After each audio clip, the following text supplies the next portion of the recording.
আসসালামু আলাইকুম। নির্যাতিত মোটর শ্রমিক একতা ঐক্য সমগ্র বাংলাদেশ বাইজিৎ শাখার পক্ষ থেকে আমি মোহাম্মদ নাহিদ, সাধারণ সম্পাদক। আমাদের যে বাইজিৎ লিং রোডে যে সমস্যাটা হয়েছে আপনারা সবাই জানেন, শুনছেন। অনেক ভাই আসতে পারছেন, অনেক ভাই আসতে পারেন নাই।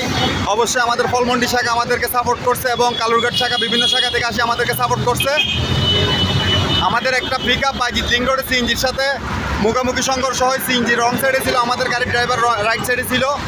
তারপরে একটা বিপদ হয়ে গেছে। সেক্ষেত্রে সিএনজির রোগী অনেকজন, সিএনজির যাত্রীজন অনেকজন আহত হয়েছে। একটার হাত ভেঙে গেছে, গিরা ছুটে গেছে, একজনের হার্টের সমস্যা হয়েছে, বিভিন্ন সমস্যা হয়েছে। আমরা তাদের সাথে সমঝোতার মাধ্যমে একটা জিনিস সমাধান করলাম। এখানে আমাদের ভাই ব্রাদার অনেকজন ছিল।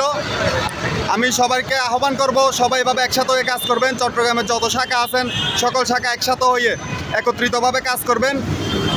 তাহলে আমরা সবাই বল শক্তি একতা হয়ে কাজ করতে পারবো। সবাইকে ধন্যবাদ। আসসালামু আলাইকুম।